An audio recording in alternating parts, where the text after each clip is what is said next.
अस्सलाम वालेकुम viewers, welcome to my channel. आज की वीडियो में हमारा टॉपिक है वैक्यूल। सेल बायोलॉजी के अंदर सेल के अंदर एक इम्पॉर्टेंट ऑर्गेनेली है वैक्यूल। आज की वीडियो में हम डिस्कस करेंगे कि वैक्यूल सेल के अंदर क्यों मौजूद होता है, इसका स्ट्रक्चर कैसा होता है और ये क्या काम करता है। तो आइए हम टॉपिक की तरफ चलते हैं, जहाँ पे सबसे पहले हमारे पास वैक्यूल की डेफिनेशन है कि वैक्यूल क्या होता है। वैक्यूल क्या होता है? It is a membrane bounded sac, यानी एक ये पाउच है, एक सैक है जो कि मेम्ब्रेन से बॉन्डेड है, फिल्ड विद सैप। यानी ये एक सैक है जिसके अंदर क्या है, सैप भरा हुआ होता है। तो अगर आप यहाँ पे प्लांट सेल को देख पा रहे हैं, तो प्लांट सेल में ये जो सारा पोर्शन है, this all portion which I highlight here, ये सारा जो पोर्शन है, ये जो आपको सैक नज़र आ रहा है, ये सैक जो है दैट इज़ वैक्यूल। और इसके अंदर क्या फिल हुआ है? इसके अंदर सैप है। Sap contain water, sap contain ions, pigments, waste materials, ये सारी चीज़ें मिलाकर क्या कहलाती हैं? सैप कहलाती हैं। तो यहाँ पे वापस हम डेफिनेशन पे आते हैं। तो ये क्या है? ये एक मेम्ब्रेन बॉन्डेड सैक है that is filled with SAP. SAP मैंने आपको बताया कि वाटर हैं, आयंस हैं, पिगमेंट्स हैं और वेस्ट प्रोडक्ट्स हैं। इसका अब काम क्या होता है? तो it play vital role in storage, ये चीज़ों को स्टोर करने में काम करता है। सपोर्ट, ये सेल को सपोर्ट प्रोवाइड करता है और साथ ही साथ सेल के अंदर ये होम्योस्टैटिक रोल भी परफॉर्म करता है, यानी सेल को तवाज़न में रखता है। तो यहाँ पे अगर आप देखें गौर से, तो आपको दो इम्पॉर्टेंट सेल्स नज़र आ रहे हैं। एक जो है यहाँ पे प्लांट सेल है और एक जो है वो एनिमल सेल है। तो अगर आप इन दोनों सेल्स को कंपैरेटिवली देखें, प्लांट सेल है तो इसमें आपको एक लार्ज वैक्यूल नज़र आ रहा है जो मैंने पहले हाईलाइट किया है। अगर आप एनिमल सेल को देखें तो इसमें आपको स्मॉल वैक्यूल्स नज़र आएंगे, जैसे ये यहाँ पे आपको नज़र आ रहा है, यहाँ पे आपको नज़र आ रहा है, यहाँ पे आपको नज़र आ रहा है। एक और चीज़ जो आपने यहाँ पे नोटिस करनी है कि प्लांट सेल में ख़ास तौर पर एक ही बड़ा वैक्यूल होता है और उसके साथ छोटे वैक्यूल हो भी सकते हैं और नहीं भी हो सकते हैं। लेकिन एनिमल सेल के अंदर क्या होता है, बहुत सारे छोटे छोटे वैक्यूल्स मौजूद होते हैं।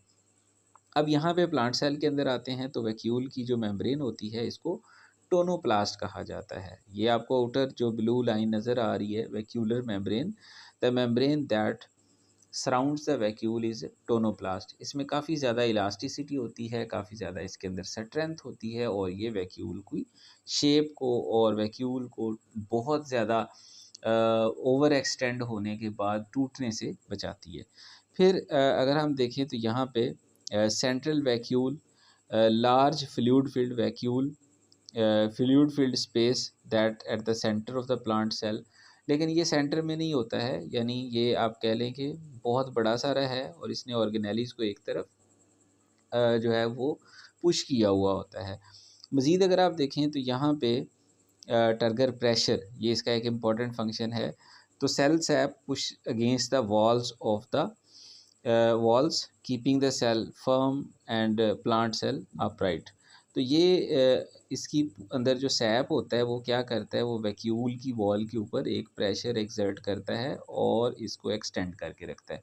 जब ये फूला हुआ होता है तो ये क्या करता है, ये प्लांट सेल को भी टर्जिड और अपराइट रखता है ताकि मैक्सिमम लाइट कैप्चर हो, मैक्सिमम फोटोसिंथेसिस हो और मैक्सिमम जो आउटपुट है प्लांट की वो रहे।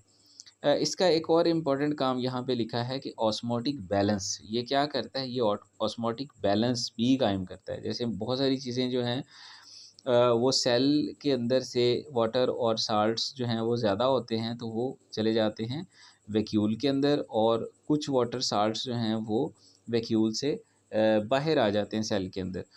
तो vacuole helps to regulate the movement of water and ions, maintaining the balance inside the cell. Cell cytoplasm के अंदर क्या करता है, ये बैलेंस मेंटेन करता है, चीज़ों के इन आउट को भी ये मेंटेन करके रखता है। अगर आप यहाँ पे देखें प्लांट एनिमल सेल के अंदर, तो एनिमल सेल का जो वैक्यूल होता है ये यूजुअली स्मॉल, आमतौर पर छोटा होता है। Numerous functions in storage, transport and waste handling, काम इसके भी वही हैं, स्टोरेज है, वेस्ट हैंडलिंग है, ट्रांसपोर्ट है, लेकिन ये स्मॉल साइज़ का और तादाद में ये बहुत ज़्यादा होते हैं। इन समरी अगर हम देखें तो plant cell have one large central vacuole, जबकि animal cell have very large number of small temporary vacuoles. Vacuoles का काम ओवरऑल सेम है, स्टोरेज सपोर्ट करता है वेस्ट मैनेजमेंट में और ऑस्मोटिक बैलेंस के अंदर। अच्छा, अगर हम साइज़ के हवाले से बात करें तो वैक्यूल का जो साइज़ है दैट में very in size and number, ये अपने साइज़ और नंबर में क्या कर सकते हैं, वेरी कर सकते हैं। यानी वैक्यूल का साइज़ अगर किसी सेल में बड़ा है, किसी में ये छोटा होता है, ये असेंशियल है for maintaining the cell life, और उसके हिसाब से इसका जो साइज़ है वो बड़ा छोटा हो सकता है। अगर हम प्लांट वैक्यूल की बात कर रहे हैं तो large central vacuole is a key reason why plant cell is turgid, तो इसकी जो टर्जिडिटी होती है प्लांट सेल की that is maintained by the vacuole. हम आते हैं इसके जो इम्पोर्टेंट ओवरऑल फंक्शंस हमने अभी डिस्कस किए थे कि स्टोरेज है, ये क्या करता है, ये चीज़ों को स्टोर करता है, उसके साथ साथ ये क्या करता है, सपोर्ट प्रोवाइड करता है, होम्योस्टेसिस। तो ये सारी चीज़ें यहाँ पे हम अगेन देख लेते हैं। की फंक्शन ओवरऑल, चाहे वो प्लांट सेल का वैक्यूल है या एनिमल सेल का वैक्यूल है, तो ये क्या करते हैं, ये सबसे पहला इनका काम होता है स्टोरेज। किस चीज़ की स्टोरेज करते हैं, they store water, ions, sugar, pigments and other useful substances जो सेल को ज़रूरी होती हैं। मेंटेन द ट्रिगर प्रेशर, ये क्या करते हैं, ये ट्रिगर जनरेट करते हैं ताकि प्लांट सेल फर्म रहे, प्लांट सेल को सपोर्ट मिले और वो मैक्सिमम आउटपुट और एफिशिएंसी दिखा सके। वेस्ट हैंडलिंग में भी ये काम करते हैं, यानी ये क्या हैं, ये सिक्वेस्टर्स हैं, यानी डस्टबिन की तरह काम करते हैं, और इनमें चीज़ें आती हैं, वेस्ट जो हैं वो डिग्रेड्स होते हैं और उनकी जो प्रोडक्ट्स हैं, जो टॉक्सिन्स हैं, वो यहाँ पे जमा रहते हैं। फिर मज़ीद अगर हम देखें तो ये पीएच और आयन बैलेंस में भी इन्वॉल्व है, helps to maintain the pH ion balance for the cell function, ताकि सेल का जो काम है, सेल का जो मीडियम है वो एसिडिक, बेसिक या जौन सा भी रिक्वायर्ड है वो बन सके और उसमें सारी एक्टिविटीज़ हो सकें। तो ये था हमारा आज का छोटा सा लेक्चर, जिसमें हमने डिस्कस किया है कि सेल के अंदर पाया जाने वाला ये इम्पोर्टेंट ऑर्गेनेली वैक्यूल क्या क्या काम कर सकता है और ये किस तरह का होता है। अपना ढेर सारा ख्याल रखिए, दुआ में याद रखिए, और अगर आपका कोई क्वेश्चन हो तो आप पूछ सकते हैं कमेंट बॉक्स में। मैं आपका अपना ट्यूटर वकास आपको ज़रूर आंसर करूँगा। अल्लाह हाफिज़।